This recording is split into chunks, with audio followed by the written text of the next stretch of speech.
बिस्मिल्लाहिर्रहमानिर्रहीम। नाज़रीन अस्सलाम वालेकुम। आप देख रहे हैं साबिर शाकिर को यूट्यूब चैनल पे। आज है 23 जून साल 2020 और दिन है जनाब आज मंगल का। आज आपसे मज़ीद ख़बरें शेयर करते हैं जनाब, और अहम तरीन ख़बरें हैं और वो हैं जनाब चाइना और इंडिया से मुतालिक और पाकिस्तान और इंडिया से मुतालिक कुछ अहम तरीन डेवलपमेंट्स हुई हैं, उसके बारे में बताते हैं। तो लेकिन मैं एक तो काफ़ी अरसे से मैं आपको नहीं रिक्वेस्ट की, आज रिक्वेस्ट कर रहा हूँ कि जनाब चैनल सब्सक्राइब ज़रूर कर लें अगर नहीं किया, और वीडियो पसंद आए तो इसको ज़्यादा से ज़्यादा शेयर किया करें। और तीसरा ये कि बेल आइकन को क्लिक कर लें ताकि जो भी वीडियो अपलोड हो वो आप तक बर वक्त उसका अलर्ट पहुँच जाए। अब जनाब ख़बरें हैं, हम वहीं से शुरू करेंगे सिलसिला जहाँ से पिछली वीडियो में छोड़ा था।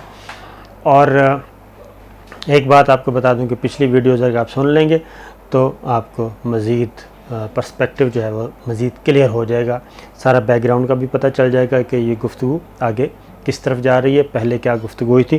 तो हमने पिछली जो वीडियो छोड़ी थी वो ये था कि राजनाथ सिंह मॉस्को जाएंगे जनाब, रूस का दौरा करेंगे और वहाँ जाके कोई मिन्नत समारियत का प्रोग्राम है। तो राजनाथ सिंह जो कि भारत के वज़ीर दिफ़ा हैं वो पहुँच चुके हैं रूस, मॉस्को पहुँच चुके हैं और स्पेशल एयरक्राफ्ट पे गए हैं। और जाने से पहले फिर उन्होंने एक मीटिंग की है और आर्मी चीफ़ से, अपने चीफ़ ऑफ डिफेंस सर्विसेज से यानी कि Bipin Rawat, air chief, naval chief, army chief, इन सब से मिले हैं। और इसके बाद प्राइम मिनिस्टर मोदी से भी मिले हैं और उनका ख़ुसूसी पैगाम भी लेके गए हैं जो कि उन्होंने रूस की लीडरशिप के कानों तक पहुंचाना है। तो वो पहुंच चुके हैं जनाब। अब वहाँ जाके उन्होंने करना क्या है, पहला बहुत हम वसूख से कह रहे हैं और उसके सबूत के तौर पे हम आपको एक दो ख़बरें भी देंगे। पहली रिक्वेस्ट यही है रूस के साथ कि जनाब हमें इस मुसीबत से निकलवाएं और चाइना से हमारी किसी भी तरीके से सुलह करवा दें और ये तनाज़ा ख़त्म करवा दें बातचीत से। जो हो चुका सो हो चुका, अब आगे हमें लेके चलें, ये है रूस। और दूसरा एक और उन्होंने कहना है कि जी एक्सपेडाइट कर दें जो S-400 यह है जी मिज़ाइल डिफेंस सिस्टम है, एंटी मिज़ाइल ये सिस्टम है रशिया का बहुत ही कारआमद, वो आप हमें एक्सपेडाइट कर दें और उसकी हमें अशद ज़रूरत है। और उसकी रीज़न ये है कि कुछ पेमेंट्स, पार्शल पेमेंट्स हुई हैं रशिया को हुई हैं और कुछ रहती हैं, लेकिन वो एक रिक्वेस्ट करेंगे और मज़ीद ख़रीदने की भी बात करेंगे ताकि एक तरह का होता है कि एक ब्राइब के तौर पे कि जनाब हम आपसे ये इतने बिलियन डॉलर का दफाई साजो सामान ख़रीद रहे हैं ताकि रशिया का टिल्ट जो है वो चाइना से हट के इंडिया की तरफ आ जाए। तो एक तो सिंपल एक आध मिनट में सिंपल सी बात है कि रशिया इस विज़िट से पहले ही रशिया का जो टिल्ट है वो चाइना की तरफ रहेगा, क्योंकि इस वक्त आलमी सियासत में भी रशिया और चाइना इकट्ठे हैं और इस रीजन में भी अमरीकी मफादात को रोकना और अमरीका की मुदाखलत को रोकना, इस रीजन में आने से रशिया और चाइना इकट्ठे हैं।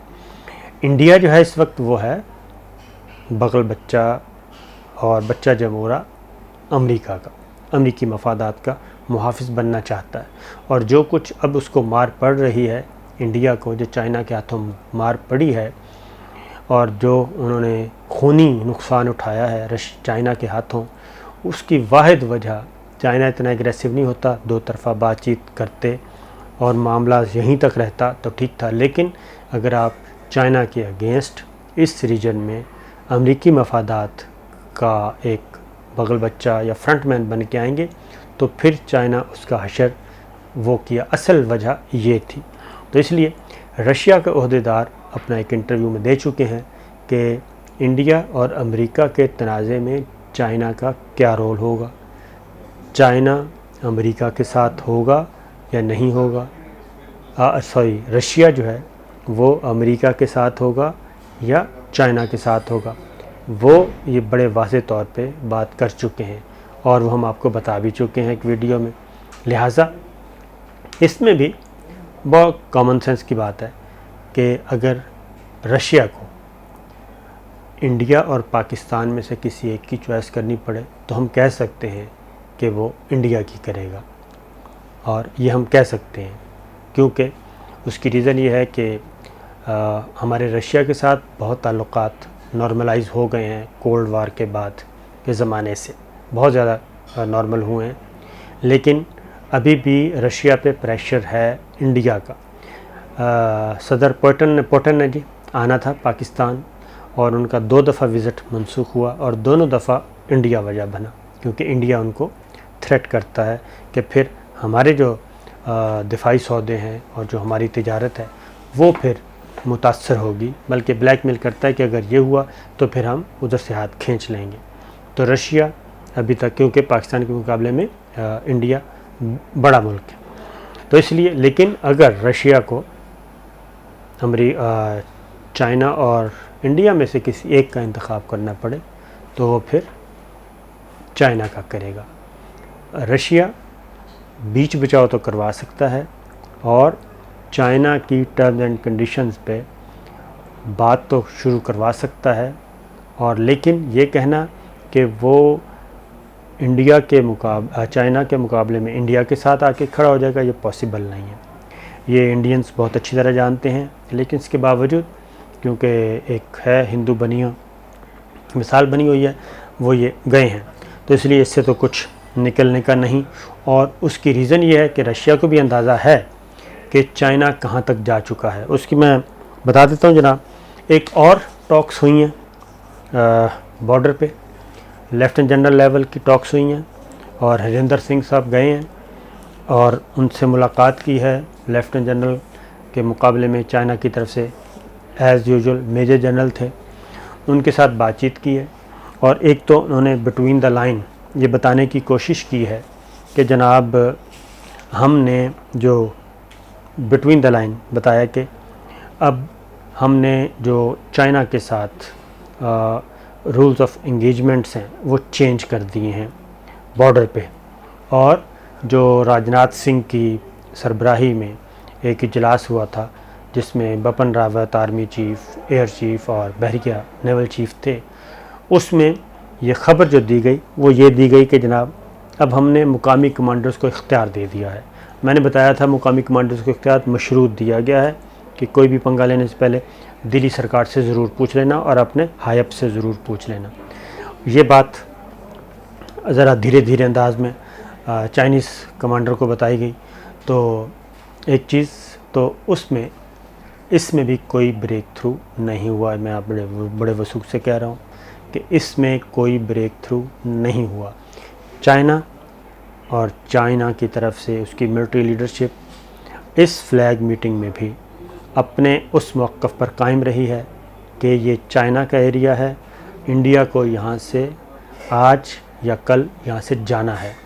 लिहाजा इंडिया की तरफ से जो भी एक्टिविटी होगी तो हम उसके अकॉर्डिंगली रिस्पॉन्स देंगे, क्योंकि ये हमारा इलाका है। फिर एक और बात कन्वे की गई और वो ये थी कि अब हमने हथियार का इस्तेमाल, अब हम यहाँ पे मुसल्लह अपने जो ट्रूप्स हैं वो होंगे और वो हथियार का इस्तेमाल कर सकें, यानी वेपन का इस्तेमाल कर सकें, गोली चला सकेंगे।